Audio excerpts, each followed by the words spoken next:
দেশৰ সাধাৰণ নিৰ্বাচন অনুষ্ঠিত হৈ আছে। এই নিৰ্বাচনত 5টা আমাৰ সংবিধানে দিয়া আটাইতকৈ শক্তিশালী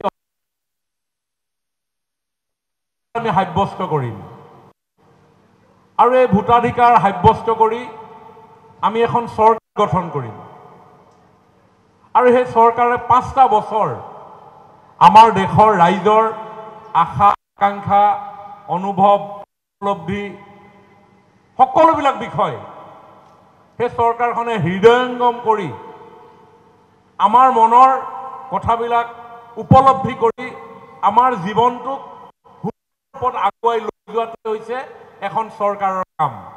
ইয়াতে বেপাৰ বাণিজ্য কৰা যেতিয়া আমি গধূলি বজাৰ কৰিবলৈ যাওঁ তেতিয়া আপোনালোকে যদি দেখে ফুটপাথত বহি থকা চব্জি বেপাৰীসকলেও আজি তেওঁলোকে QR কোডটো লগাই পিনি থৈ দিছে। থৈছেনে নাই থোৱা? আজি পাণ দোকানখনতো QR কোড আছে, মাছ বেপাৰীজনৰ ওচৰতো QR কোড আছে, আজি মাংস বেপাৰীজনৰ ওচৰতো QR কোড আছে। বিভিন্ন আপোনাৰ ব্যৱসায় বাণিজ্য কৰা লোকসকলৰ হাততো আজি ডিজিটেলি তেওঁলোক কানেক্ট হৈছে, যাৰ কাৰণে ক'ব নোৱাৰাকৈ আমাৰ লাভ হৈছে। ক'ব নোৱাৰাকৈ অনলাইন ব্যৱস্থা আৰম্ভ হৈ গ'ল আৰু এইটো ফাষ্ট হৈছে, ইমান ফাষ্ট স্পীডি তেখেতে আৰম্ভ কৰিছে, যাৰ কাৰণে আজি ব্যৱসায় বাণিজ্য কৰা লোকসকলে সময় খৰচ কৰি পিনি বেংকৰ পইচা উলিয়াই লৈ হাতত লৈ পিনি আৰু তেওঁ গৈ কোনোবা এজন হোলচেলাৰ ডিষ্ট্ৰিবিউটৰক দিবলগীয়া কথা নাই, তেওঁ ডিজিটেলি পে'মেণ্ট কৰিছে। Time and money both is save, দুইটাই ছেভ হৈছে। তো এনেধৰণে ডিজিটেল ইণ্ডিয়া আৰম্ভ হৈছে। আজি ষ্টাৰ্টআপ আৰম্ভ কৰাৰ কাৰণে আজি নিউ জেনেৰেশ্যন আজি পঢ়া শুনা কৰিছে ল'ৰা ছোৱালীবিলাকে। আজি চাকৰি পোৱাৰ ক্ষেত্ৰত নানান ধৰণৰ কম্পিটিশ্যন আৰম্ভ হৈছে আৰু একেবাৰে চাকৰিৰ ক্ষেত্ৰত আমি দেখিবলৈ পাইছোঁ যে আমাৰ মুখ্যমন্ত্ৰী ডক্টৰ হিমন্ত বিশ্ব শৰ্মা ডাঙৰীয়াই যি প্ৰতিশ্ৰুতি দিছিল 1 লাখ নিবনুৱাক আমি কৰ্মসংস্থাপন দিম চৰকাৰী চাকৰিত, আৰু সেই কাম তেওঁ 3 বছৰৰ ভিতৰত আখৰে আখৰে সম্পূৰ্ণ কৰিলে। আৰু আটাইতকৈ ডাঙৰ কথা এইটোৱেই যে সকলোৱে আশা কৰে, ইয়াত বহি থকা সকলো পিতৃ মাতৃয়ে আশা কৰে যে মোৰ ল'ৰাটো মই পঢ়া শুনা কৰাইছোঁ যাতে তেওঁ ভাল কৰ্মসংস্থাপন এটা পাওক। যদি কোনোবাই ভাবে চাকৰি এটা কথা, তেতিয়া ডেফিনেটলি তেওঁ ভাবিব যে মোৰ ল'ৰাটোৰ মেৰিটৰ জৰিয়তে তেওঁ চাকৰিটো পাওক। কিন্তু বিফৰ 14 এণ্ড বিফৰ 16 বহুত গভৰ্ণমেণ্ট আছিলে অসমত। সেই গভৰ্ণমেণ্টবিলাকৰ যি ৰিক্ৰুইটমেণ্ট পলিচি আছিল, সেই পলিচিটো কি? মন্ত্ৰীৰ লগত ভাল হ'ব লাগিব, MLA লগত ভাল হ'ব লাগিব, মণ্ডল প্ৰেচিডেণ্টৰ লগত ভাল হ'ব লাগিব, ৱাৰ্ড কমিশ্যনৰ লগত ভাল হ'ব লাগিব, মেয়ৰৰ লগত ভাল হ'ব লাগিব, তেতিয়া আপোনাৰ সাধাৰণ মা দেউতাকবিলাকৰ সপোন বাস্তৱ হ'ব। আদাৰৱাইজ আমি যি সপোন, আমাৰ সপোন ভাগে থাকি যাব। আমাৰ নিউ জেনেৰেশ্যনে যিটো আশা লৈ জীৱনৰ ৰামধেনু আঁকিছিলে কেতিয়াও ফুলফিল নহ'ব।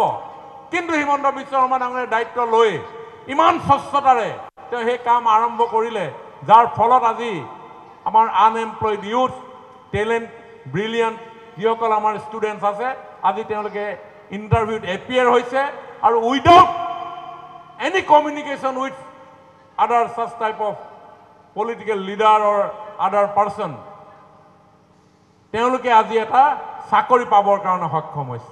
This is the revolution. এইটোৱে পৰিৱৰ্তন, আৰু এই পৰিৱৰ্তন বিচাৰিয়েই মোদী ডাঙৰীয়াক আপোনালোকে ভোট দিছিলে, হিমন্ত বিশ্ব শৰ্মা ডাঙৰীয়াক আপোনালোকে ভোট দিছে। অসমখন লাহে লাহে এই অঞ্চল, যিহেতু মই কৈছোৱেই যে ব্ৰিটিছৰ সময়ৰ পৰাই ব্যৱসায় বাণিজ্যৰ লগত জড়িত হৈ থকা এটা পৰিৱেশ ইয়াত আছে। অসমখনো এটা ইনভেষ্টমেণ্ট ডেষ্টিনেশ্যন কৰি আগুৱাই লৈ যাবৰ কাৰণে আজি হিমন্ত বিশ্ব শৰ্মা ডাঙৰীয়াই উদ্যোগ গ্ৰহণ কৰিছে। মই আপোনালোকৰ আগত কৈ ভাল পাইছোঁ যে মই অসম চৰকাৰৰ ইণ্ডাষ্ট্ৰি এণ্ড কমাৰ্চ মিনিষ্টাৰ, আৰু এই যোৱা 1 বছৰ 1.5 বছৰ মই দায়িত্ব লোৱাৰ পিছত মই নিজে চকুৰে চাই নিজে আচৰিত মানিছোঁ আৰু নিজে খুব আনন্দ অনুভৱ কৰিছোঁ যে ডক্টৰ হিমন্ত বিশ্ব শৰ্মা ডাঙৰীয়াৰ নেতৃত্বত তেওঁৰ দূৰদৰ্শী চিন্তাৰ কাৰণে আজি অসমলৈ লাহে লাহে নেশ্যনেল ইণ্টাৰনেশ্যনেল বিভিন্ন ইনভেষ্টৰসকল অহাৰ পৰিৱেশ আৰম্ভ হৈছে।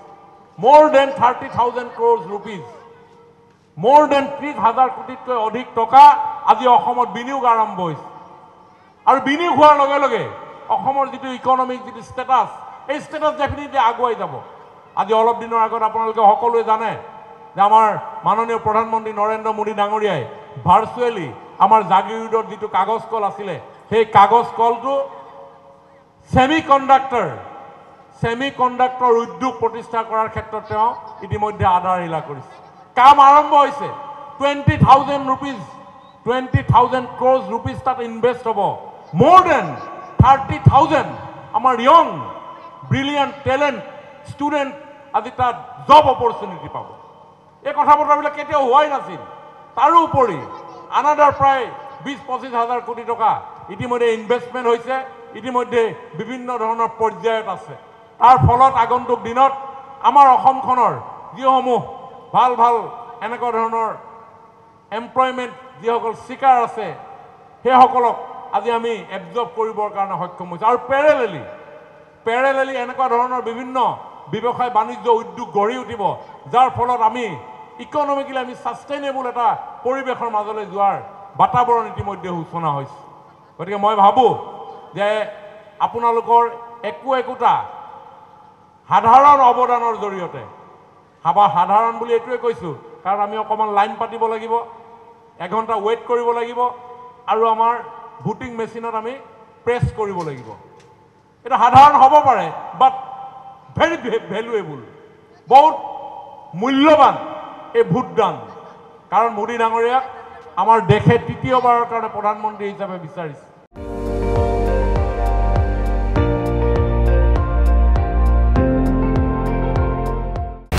আপুনি চাই আছে ND24 সৰ্বশ্ৰেষ্ঠ নহয় সৰ্বোত্তমৰ দৌৰত